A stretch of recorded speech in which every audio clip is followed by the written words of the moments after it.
Hi guys, இன்னைக்கு நம்ம movie ரிவ்யூவில் தலைவன் தலைவி இந்த படத்துடைய ரிவ்யூ தான் பார்க்க போகிறோம். இந்த படம் இப்போ தேட்டரில் தமிழில் வெளியாகிருக்கு. இந்த படம் ஒரு காமெடி ஃபேமிலி ஃபீல் குட் மூவியாக வெளிவந்திருக்கு. இந்த படத்தில் விஜய் சேதுபதி, நித்யா மேனன் இவங்க ரெண்டு பேர் லீடு எடுத்து நடிச்சிருக்காங்க. இப்போ இந்த படத்துடைய கதையை பார்த்துடலாம்.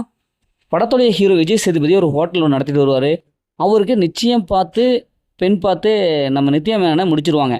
அதுக்கப்புறம் லவ் பண்ணுவாங்க. ஒரு இடத்துல விஜய் சேதுபதி அவங்களோட ஃபேமிலி பெரிய ரவுடி ஃபேமிலி அப்படின்னு தெரிய வரும். அதுக்கப்புறம் கல்யாணத்தை நிறுத்துங்க அப்படின்னு சொல்லிட்டு நித்யா மேனன் ஃபேமிலியிலேருந்து அப்படியே கல்யாணத்தை நிறுத்திடுவாங்க. இருந்தாலும் நித்யா மேனன் தன்னுடைய ஃபேமிலிக்கிட்ட சண்டை போட்டு விஜய் சேதுபதியை கல்யாணம் பண்ணிக்குவாங்க. அதுக்கப்புறம் ஓரளவுக்கு ஜாலியாக தான் போயிட்டுருக்கும். அதுக்கப்புறம் விஜய் சேதுபதி அவங்களுடைய அம்மா அண்ட் அவங்க தங்கச்சி இவங்க ரெண்டு பேரும் நித்யா மேனன் இவங்களோட ஈகோ பிரச்சனையினால் ஒரு சில சம்பவமெல்லாம் ஏற்பட்டு அதுக்கப்புறம் சண்டை போடுறது, ஒன்று சேர்றது இப்படியே போயிட்டுருக்கும். விஜய் சேதுபதி அவங்களுக்கு பெண் குழந்தை பிறந்துடும்.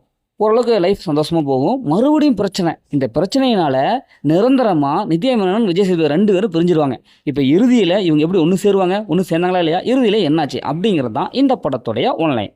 படத்துடைய பாசுன்னு பார்த்தாவே நித்யா மேனன், விஜய் சேதுபதி இவங்க ரெண்டு பேருடைய கேரக்டர் சிறப்பாக எழுதி எடுத்திருக்காங்க. ரெண்டு பேர்த்துக்கும் உள்ள கெமிஸ்ட்ரி செமையாக செட் ஆகுது. ரொமான்டிக் சீன்ஸ் அப்படியே சண்டை போடுறது உண்மையான ஹஸ்பண்ட் அண்ட் ஒய்ஃப் மாதிரியே நடித்து தள்ளிட்டாங்க. ரெண்டு பேர்த்த பார்க்கும்போது அவ்வளவு அழகாக இருக்குது. ரசிக்கிற சீன்ஸ்லாம் நிறையாவே இருக்குது.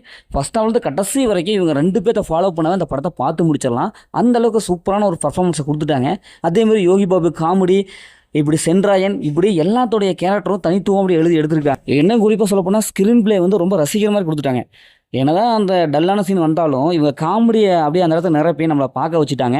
படத்துடைய சினிமோட்டோகிராஃபிக் சூப்பராக காமிச்சிருக்காங்க. அந்த கோயில் லொக்கேஷன், இவங்க போகிறது, லவ் பண்ணுற இடம், இப்படி எல்லாமே வந்து செம்மையாக காமிச்சிருக்காங்க. படத்துடைய மைனஸ்ன்னு பார்த்தாவே பெருசாக ஒன்றுமே இல்லை. செகண்ட் ஹாஃபில் ஒரு சில சீன்ஸ் கொஞ்சம் சொதப்பிட்டாங்களோ அப்படின்னு தான் தோணுது. மற்றபடி பிஜிஎம் கொஞ்சம் பெட்டராக கொடுத்துருக்கலாம். சந்தோஷ் நாராயணுடைய அந்த பிஜிஎம் மியூசிக் இன்னும் கொஞ்சம் சிறப்பாக இருந்தால் படம் வந்து வேறு லெவலில் வந்திருக்கும். இந்த படத்தை ஃபேமிலியோட பார்க்கலாம். மொத்தம் இந்த படம் இப்படி சூப்பராக சும்மா இருக்குன்னா இந்த படம் ஒரு ஒர்த்தான மூவி தான்.